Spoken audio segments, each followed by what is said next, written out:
Perkenalkan, nama saya Akila Widiasti, NIM 2314401008, Prodi Keperawatan. Jadi di sini saya akan menjelaskan tentang materi terapi bermain puzzle pada anak. Sebelumnya, kita akan mengetahui dulu apa itu terapi bermain.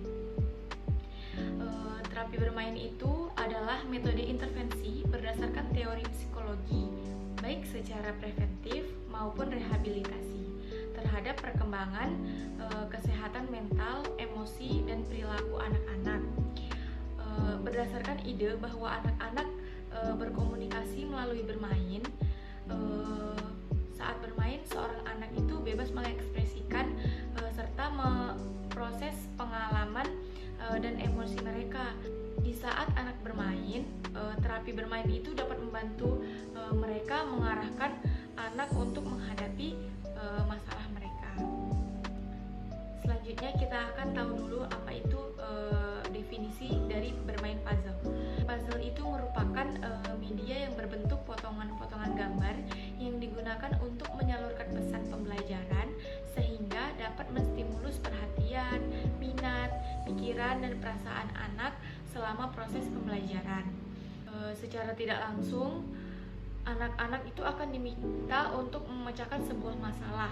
Masalahnya adalah menggabungkan potongan-potongan tersebut sehingga terbentuk menjadi sebuah gambar utuh. Gitu. Selanjutnya, kita akan mengetahui manfaat dari terapi bermain puzzle ini. Yang pertama itu, manfaatnya dari terapi bermain menyusun puzzle itu dapat merangsang keterampilan proses berpikir dan motorik anak.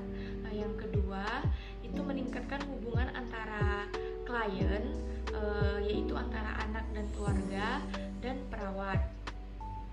Yang ketiga, manfaatnya itu perawatan di rumah sakit akan membatasi kemampuan anak untuk mandiri. Yang keempat, permainan pada anak di rumah sakit tidak hanya memberikan rasa senang dan nyaman, tetapi juga akan membantu anak untuk mengekspresikan perasaan pikiran mereka seperti cemas, takut, sedih, tegang, dan nyeri.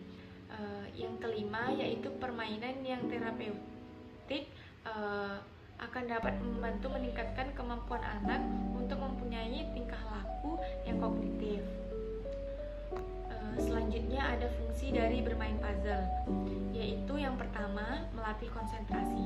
Karena pada saat anak bermain puzzle itu kan menyusun potongan-potongan tadi menjadi bentuk gambar yang utuh.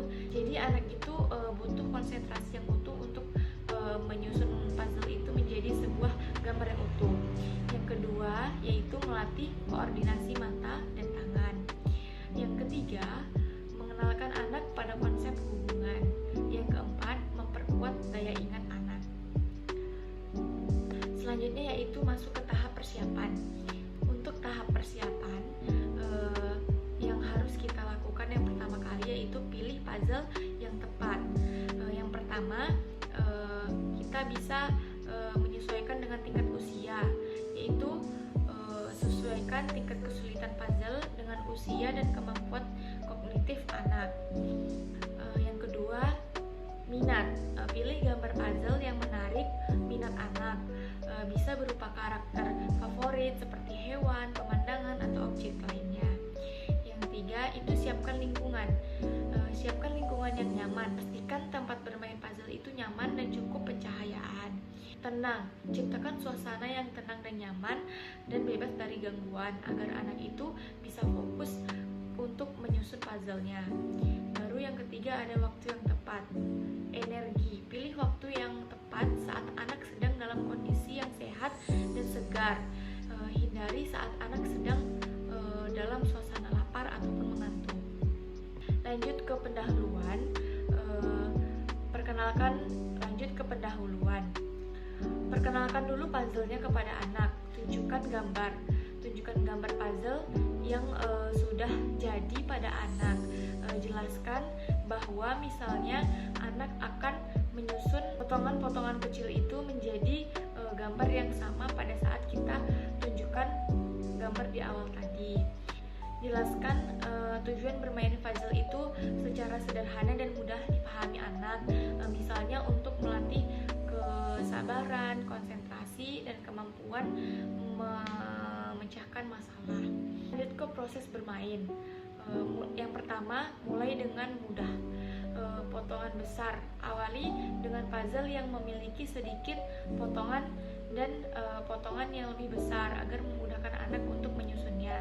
Baru yang kedua, bantu anak untuk mencari potongan-potongan yang sesuai dengan tepi atau sudut gambar. Beri waktu, sabar, beri anak waktu yang cukup untuk menyelesaikan puzzle. Jangan terlalu terburu-buru karena anak itu tidak bisa untuk diburu-buru karena nanti mereka akan kesulitan untuk menyusun potongan-potongan tersebut. Positif, berikan pujian dan dorongan positif setiap kali anak itu berhasil menyusun potongan puzzle, seperti kita memberikan apresiasi kepada anak tersebut.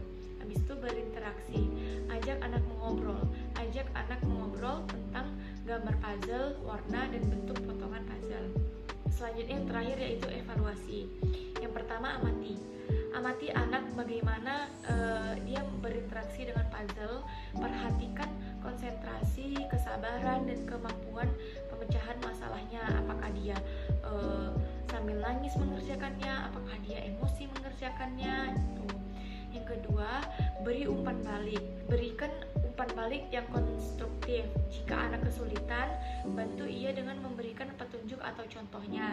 Yang ketiga, tingkatkan tingkat kesulitan. Jika anak sudah mahir, tingkatkan tingkat kesulitan puzzle secara bertahap agar dapat membantu kelancaran dalam berpikir anak. Selanjutnya yaitu kesimpulan. Terapi bermain puzzle ini terbukti efektif dalam meningkatkan berbagai aspek perkembangan anak. Melalui aktivitas menyusun puzzle, anak dilatih untuk mengembangkan kemampuan kognitif, motorik halus, motorik kasar, pemecahan masalah, konsentrasi, dan kesabaran. Selain itu, puzzle juga dapat menjadi alat yang menyenangkan untuk merangsang kreativitas dan imajinasi anak. Bermain puzzle memberikan stimulasi yang signifikan terhadap perkembangan kognitif dalam mengembangkan kemampuan visual, spasial, dan logika. Selain itu, puzzle juga melatih untuk berpikir kritis dan memecahkan masalah yang sistematis. Terima kasih, mungkin ini saja materi yang bisa saya paparkan. Semoga dapat bermanfaat bagi penonton. Jika ada pertanyaan, silakan tulis di kolom komentar. Terima kasih.